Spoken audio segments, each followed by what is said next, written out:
Hello, QVS US History students. I hope you're having a good weekend, and I wanted to take the opportunity today to talk to you about how we will close Essential Unit 1. In fact, most of you know this already. I've been expressing the importance of the unit project the entire month and also alluded to the fact that you will have a test over that case study reading that you created the concept map for during week 4 of this unit. Well, week 4 is here, and it is important that you use your time wisely. If you haven't completed all of the activities from weeks 1 through 3, you really need to kind of like get a move on so that you are done with this unit by the end of the week and you begin the next unit at the suggested time.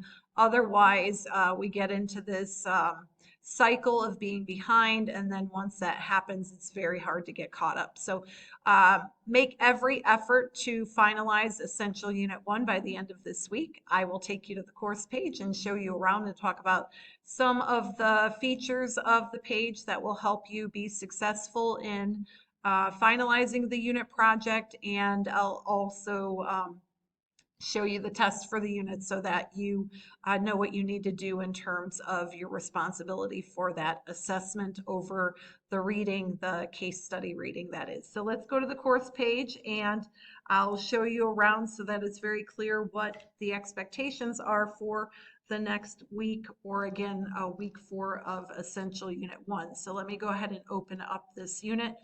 You know, the focus for the unit has been these 9 different time periods. In fact, I broke them down into 3 major time periods, the different centuries. So that is the centerpiece for the project that you have been working on over the past few weeks.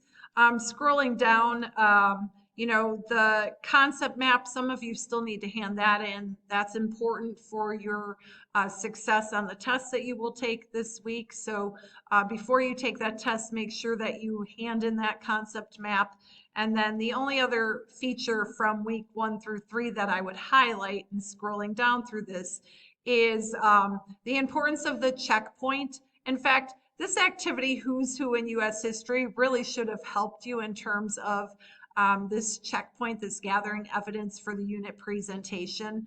If you were working with a partner, this activity would have been even easier. But even if you're working alone, I don't think that it's so overwhelming that it would detract from your success. But the whole purpose of these 2 activities in particular are to help you in gathering research and evidence ahead of time before putting the presentation together. I was happy to hear on Friday from most of you that the project is going well, and I also offered my support in editing your PowerPoints before you present them. So hopefully I expect around Tuesday or Wednesday that I'll be getting a number of projects from many of you so that I can kind of go through them really quickly and offer any suggestions and offer simple edits for grammar and spelling and that, and looking for periodization in terms of what events happened when. So please, by all means, send your presentations to me. Hopefully you use this template because essentially it outlines exactly what I want. As I mentioned before, you can definitely change background and add images. I don't want to control your creativity to the extent that I wouldn't let you change that. You'll see that the template is just that. There's very little creativity involved actually. So hopefully you use colors and found some good maps and images to enhance what you are already presenting in terms of your claim, the period that you are forced into defending as the most defining period in U.S. history. And hopefully the template was very straightforward. I didn't hear that anyone was having any troubles with that. So I look forward to editing your projects early in the week. In terms of the presentations, you need to make sure that they are completed by September 30th. And I should kind of somewhat explain that a little bit better. So if you are going to present to me on Teams and I cannot fit you in my schedule before September 30th or on September 30th, then we can schedule a time the following week for you to present. But it is still my expectation that you upload the PowerPoint to this assignment tab so that I at least have it ahead of time. And then we can make some time the following week for you to present. Otherwise, please let me know when your team is available if you are going to present live in Teams, but also know that recording is an option. The program that I use to record is called Screencast-O-Matic. So you can see me down here in the corner of this recording, but you can just, if you don't want your image in the presentation, you could just purely record what's on the screen. You don't have to use Screencast-O-Matic. You can use any other program that you are familiar with. But if you're not familiar with a program, let me know and I will send you the link to this one that I use to make these videos. One bit of or one word of warning related to Screencast-O-Matic is the presentation cannot be longer than 15 minutes in the free version, but I don't really anticipate any of you presenting longer than 15 minutes. The students in my face-to-face classes, their presentations were around 10, 12 minutes, and then with questions, it lasted a little bit longer. You all do not need to field any questions, especially if you are recording your presentations. If we are in Teams and you're doing it live, there might be a question or two that I would have, but nothing that is going to nothing that you should be intimidated by. I'm quite excited about hearing what you came up with in terms of this first inquiry unit.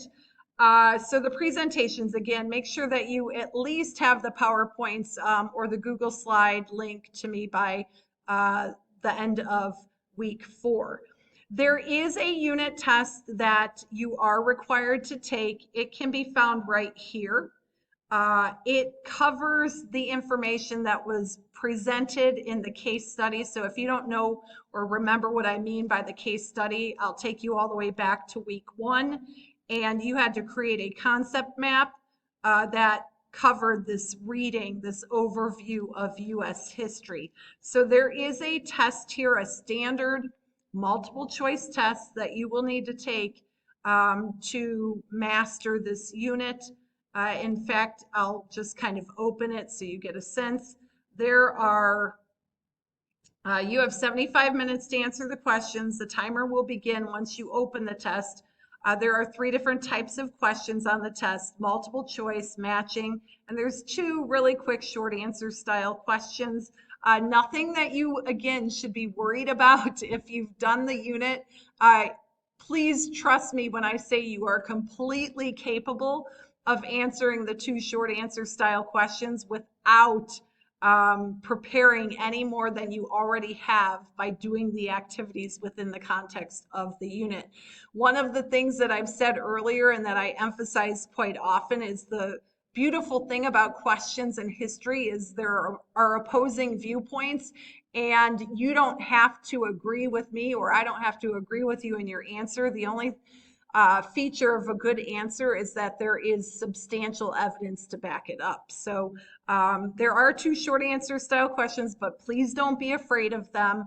If you've done the reading, you will be completely capable of answering them. You have 1 attempt to score at least 50 out of 75 points for mastery. If you don't earn mastery on your first attempt, you'll contact me and we will organize a retest. But please don't open the test until you are ready. As I said, you'll have 75 minutes and there are multiple choice questions, matching questions, and 2 short answer style questions. Okay, so you will have to take this test for mastery. I want to emphasize that point, and you should make every effort to take that test by the end of the week as well. So I'm just scrolling back down here where it is. This can all be found under week 4.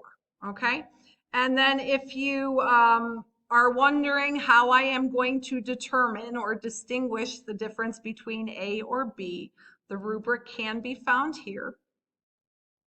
Oops, I guess it can't. Sorry about that. I fixed the link really quick. The rubric can be found here. So if you kind of look through, the first section of the rubric is all about this inquiry, and it's largely related to the project for this unit.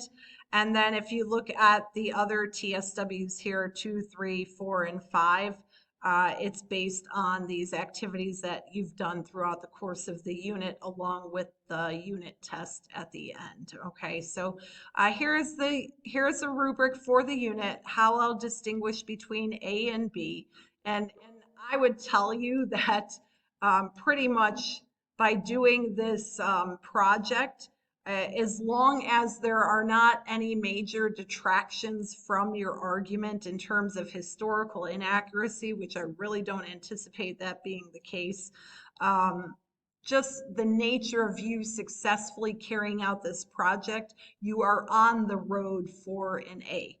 So really what you want to concentrate on outside of the project is your progress on this essential unit test. And the best way that you can secure success in that is making sure that you have the concept map done and that you've read the case study. And I don't anticipate any major problems on this unit test. Okay, so that's it. That's what you have for this week. 2 pieces of work. That's the unit test and the presentation. Contact me if you need help. I am happy, very happy to help you in any way necessary, giving you feedback, editing your presentations, encouraging words, whatever it takes. I want you to be successful. If you are having any major problems this week, please contact me. Please don't be afraid to let me know what's going on in your life so that I can not be upset if you don't get some work done, and have some understanding and support for you if you need it in terms of successfully mastering this unit. So I look forward to seeing your presentations, and that test will open up about midweek. After I see that you have done the concept map, I will send you a code for you to take the test, okay? Other than that, contact me if you have any questions, and have a good week. Bye.